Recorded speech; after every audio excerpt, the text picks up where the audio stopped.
Kumusta mga kasaliksik? Sa paglipas ng taon ay madami ng mga hayop sa ating kalikasan ang naubos na at hindi na makikita pang muli. Pero alam mo ba na may ilan din namang mga hayop na sinasabing namuhay at nanggaling pa noong unang panahon?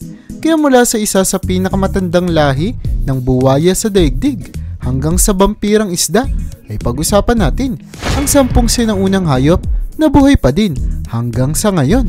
Kaya kung handa ka nang makilala sila ay simulan na natin. Number 10, Gharial. Sa unang tingin ay agad na mapapansin ang kaibahan ng itsura ng lahi ng buwayang tinatawag na Gharial kumpara sa ibang mga buwaya, kung saan sadyang napakahaba at laki ng kanilang nguso kaysa sa iba. Pero alam mo ba na tila ba nakadesenyo ang bahagi ng katawan nila na ito upang mas madaling makahuli ng mga isdang paborito nilang kainin? Ang nguso ng mga Gharial ay ginagamit nila upang huliin at makagat kahit pa ang mga maliliit na isda na nasa loob ng maliit na butas, kung saan ang payat ngunit sobrang haba nilang nguso ay talaga namang perpekto upang maabot kahit pa ang dulo ng mga malalalim na butas na nagpapakita lamang kung gaano kahusay ang buhaya sa ganitong aktibidad.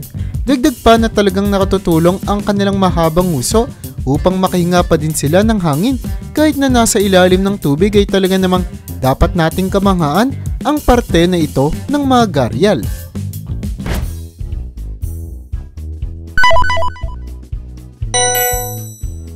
Number 9, Komodo Dragon. Sa pangalan pa lang ng hayop na ito ay malalaman mo na agad na isa sila sa pinakamaangas at nakakatakot na nilalang sa ating daigdig.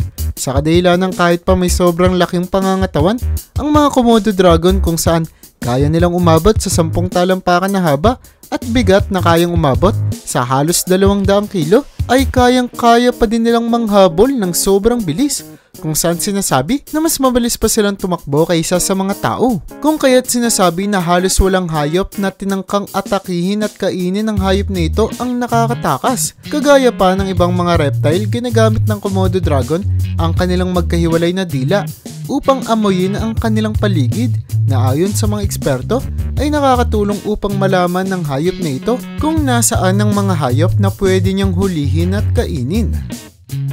Number 8, Shoebill Stork.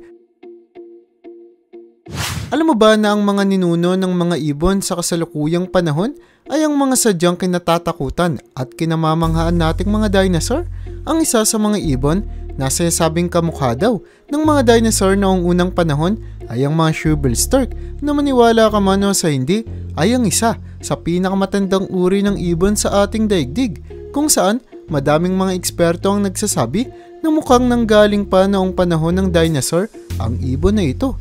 Mapapansin mo agad sa mga Shoebill Stork ang kanilang napakalaking tuka na sadyang nagbibigay takot sa madaming mga tao. Nadagdag pa na sa tuwing may lumalapit sa kanila ay tititig lamang ng diretso ang hayop na ito. Kaya naman hindi nakataka-taka kung bakit sila na lamang ang tinuguri ang pinaka nakakatakot na uri ng ibon sa lahat.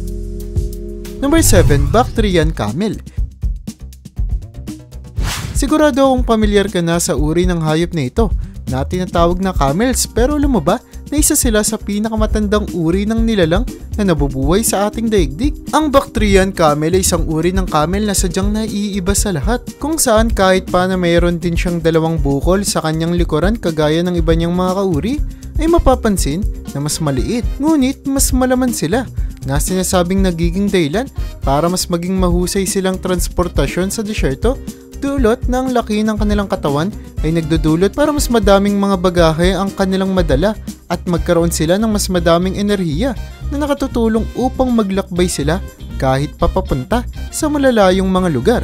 Ang mata at ilong din ng mga Bactrian camels ay nakadesenyo upang maproteksyonan ang mga ito mula sa mga posibleng makapasok na buhangin, na talagang nagpapakita kung gaano na lamang sila kaperpektong gawing sasakyan pagdating sa disyerto. Number 6, Echidna. Maniniwala ka ba kung sasabihin ko sa iyo na ang hayop na ito na tinatawag na Echidna, na kahit pa mayroong maliit lamang na pangangatawan ay sadyang nakakatulong sa ating kalikasan? Kahit pa ang mga Echidna, isang uri ng mammal, ay nangingitlog sila kagaya ng ibang mga reptiles o ibon, na na talaga namang gumulat at nagpamangha sa maraming mga tao. Nadagdag pa sa kanilang patusok-tusok at matinik na likuran ay talaga namang kahit ng mga eksperto ay naiintriga sa kanila dahil sa pag-iimbestiga ng mga eksperto tungkol sa mga akidna ay napag-alaman nila na ang hayop na ito ay sobrang nakatutulong sa ating kalikasan kung saan ang mga akidna ay madalas na naghuhukay ng lupa na nagiging dahilan para mas mapadaling makapasok ang tubig dito at madiligan kahit pa ang mga ugat ng mga halaman na nasa malalim na bahagi ng lupa na sobrang nagpapabuti ng kalusugan ng ating kapaligiran. Number 5. Musk oxen.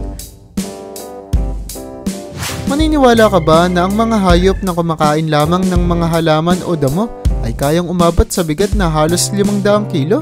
Ito ang musk oxen na kilala sa pagiging isa sa pinakamabigat na hayop sa balat ng lupa kung saan madalas silang umaabot sa bigat na lagpas 400 kilo. Ngunit kahit padamo lamang ang madalas nilang kinakain ay ayon sa mga eksperto ay dahil sa isang uri ng bakterya sa kanilang sikmura na ginagawang protina ang mga damo na kanilang kinakain kung kaya't kahit pakakunti lamang ang kinakain ng hayop na ito ay kaya pa din nilang magkaroon ng napakalaking pangangatawan. Ayon din sa mga eksperto ay mas lumalaki pa ang mga musk oxen lalo na sa panahon ng taglamig, dulot na sadyang mas madaling pataasin ang kanilang temperatura kapag sila ay mas malaki na nagiging dahilan para mas madali nilang malagpasan ang bawat araw sa tuwing sumasapit ang taglamig. Number 4. Chambered Nautilus. Sa karagatan ng bahaging Luzon sa ating bansa ay matatagpuan ang isang kakaibang hayop na tinatawag na Chambered Nautilus na ayon sa mga eksperto ay ang isa sa pinakamatagal ng nilalang na naninirahan sa ating karagatan. May kakaibang itsura din ng kanilang shell na ayon sa mga eksperto ay nagiging dahilan para makasurvive sila sa kailaliman ng ating karagatan kung saan mapapansin na ang ilalim na bahagi ng kanilang katawan ay mayroong kulay na puti na sinasabing nagdudulot upang ang lahat ng titingala sa Chambered Nautilus mula sa baba ay makikita din ng ilaw mula sa kalangitan na magiging dahilan para tila ba magbalat kayo ang hayop. Kulay itim naman ang taas na bahagi ng shell ng mga Chambered Nautilus na nagdudulot upang maging mahirap silang makita mula sa itaas, dulot na madilim din ang kulay ng ilalim ng karagatan. At dahil sa sobrang talinong disenyo ng hayop na ito, ay hindi nakatakataka kung bakit pati ang mga eksperto ay namamangha rin sa kanila. Number 3. White Rhinoceros. Ang isa sa naging controversial na hayop sa ating daigdig ay ang mga rhinoceros na muntikan ng maubos dahil sa kagagawa ng maraming mga tao kung saan madalas silang hinuhuli at pinapatay upang makuha ang kanilang sungay upang gamitin bilang kasangkapan sa mga gamot o di kaya'y maging tropeyo na nagpapatunay na nakahuli ang isang tao ng hayop na ito. Ang uri ng rhinoceros na isa sa pinakamuntikan ng maubos ay ang mga white rhinoceros na kilala sa pagiging pangalawang pinakamalaking hayop sa kalupaan kung saan dalawang uri na lamang ng hayop na ito ang kasalukuyang naninirahan sa ating daigdig. At dahil parehas pang babae ang mga ito, nadagdag pa na sobra na nilang tanda para mabuntis at manganak ay sadyang imposible na silang magparami pa. Mabuti na lamang at nakakuha ng egg cell at sperm cell ang mga scientists sa bansang Italy kung saan matagumpay silang nakagawa ng embryo ng mga white rhinoceros. Ang nakatutuwang isipin ay mayroon ng tsansa upang magpatuloy na mabuhay pa sa ating daigdig. Number 2. New Guinea Singing Dogs. Maniniwala ka ba kung sasabihin ko sa iyo na mayroong isang uri ng aso sa ating daigdig na sinasabing kaya daw kumanta?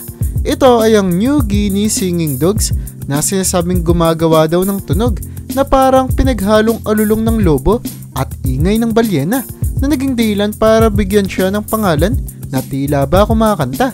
Nakamamanghaman ang New Guinea Singing Dogs dahil sa kakaiba nilang boses ay nire-rekomenda na hindi daw sila gawing alaga sa loob ng ating tahanan. Dulot ng mga asong ito sa bansang Australia ay isa pa ding mabangis na hayop na kadalasang naninirahan lamang sa ating kalikasan kung kaya't posible pa din daw silang maging agresibo at atakihin kahit pa ang kanilang mga amo. Bago tayo dumako sa una sa ating listahan ay gusto kong makita ninyo ang larawan na ito kung saan makikita ang isang kakaibang tigre na sinasabing naninirahan pa noong unang panahon.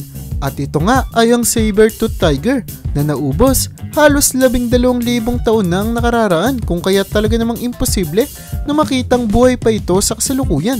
Kung sakaling buhay pa ang hayop ay talaga namang magugulat kahit pa ang mga eksperto, dahil posibleng ang tigre na ito ang maging pinakakinatatakutang nilalang sa buong mundo.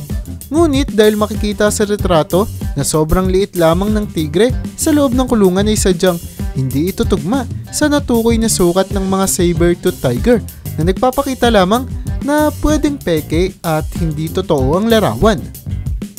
Number 1. Lamprey.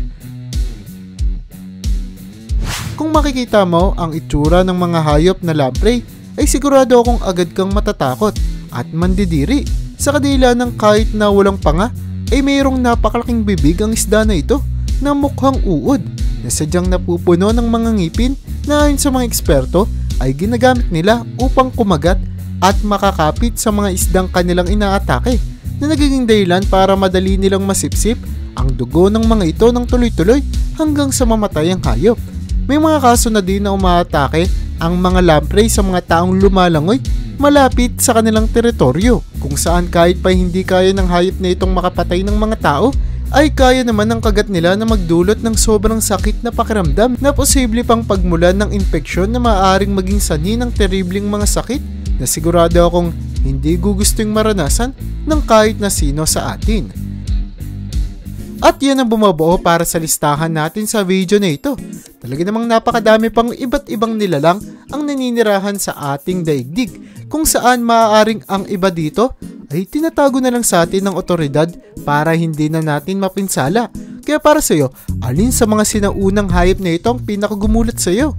Comment mo naman yan sa baba. At hanggang dito na lang muna ang aking bahagi. Hanggang sa muli mga kasaliksik, maraming salamat sa panonood. See you in my next vid.